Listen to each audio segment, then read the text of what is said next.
Welcome to the next video in the series of introductions to cameras. This time I'm looking at rangefinders. Now, full disclosure, I don't shoot with rangefinders. This is the only one in the house, so this is the one we're going to be looking at. But usually when people talk about rangefinders, they're talking about Leicas. That's like, that's the big company. But with Leicas, you're talking thousands of pounds for a camera, and I just cannot. I can't justify that. So I have this. This only costs £6, and it's great. It's a really good little camera. This is the Rank Aldis. It goes under other names. There's the Rank Mamiya, I think, or the Mamiya B4 or something. I don't know. There's a bunch. It's one of those bodies that they mass produced and anyone was allowed to put their brand on. So there's a bunch of these under different names. But this is the Rank Aldis. So it's quite a neat little camera. But the difference between this and an SLR, like we looked at in the last video, is that in the SLR you look through the viewfinder and you're seeing out of the lens. With rangefinders, that's not the case. You look through the window and your image is split almost between two windows. Sometimes the second window is somewhere else, further on over this side of the camera. But it's two images, but the second image is only in a tiny little, usually a square in the center of your vision. And what you see there is the two images that you're looking at in that little tiny square. And when you change the focus, when you focus the image, those two images align to create the one image. And that's how you know you're in focus. So they're really good cameras because they don't have that mirror slapping up and down that SLRs have. They're really good for street photography. Because you don't have that noise of the shutter and the mirror slapping. So if you listen to that shutter, it's really quiet.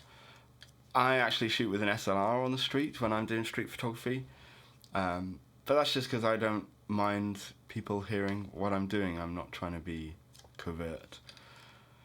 Anyway, like I said, the Leicas are the popular rangefinders, but essentially they're exactly the same. Leica's just obviously a better quality. Whether it's thousands of pounds better quality, that's for you to decide. I don't think so.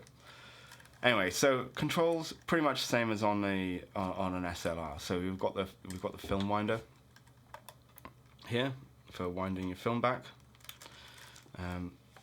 This one is a fixed lens rangefinder, so the lens doesn't come off, and so on the lens is the shutter speeds here. This particular one goes from bulb to 250th of a second, and you've got your aperture here, and this is unclicked, which is quite cool. And then we've got the film winding shutter cocking mechanism and your shutter button, and then this is the light meter. For this camera, there's a button on the back, and you press that button and a little needle moves here and tells you what settings you should have on the camera. So that's quite handy. And then this is your rangefinder window, this is your viewfinder window. So usually you look through, this is your main window and you're looking through that, and because we're not looking through the lens, it's not entirely accurate, but it doesn't really matter. It's not like a downside to rangefinders or anything. It's pretty common. So most of them have a slight correction, so that you're looking towards the lens, and as you focus to closer things, which is where the difficulties come in, usually hopefully there's parallax correction. So your focusing is taking that distance into account. But yeah, so rangefinders. This one, to open the back, has this little lever here, and then we can open the back, and you can see it's the same inside. Film in there, pull it over, wind it on. Good. there we go. I've reskinned this one, but yeah, if you want to sort of start with rangefinders, something like this is really, really good because it's so cheap. I see these going for around £10 all the time on eBay. So as long as it's working, grab one. I mean, what harm can it do? It's a really good starter camera, I would say. Yeah, so rangefinders.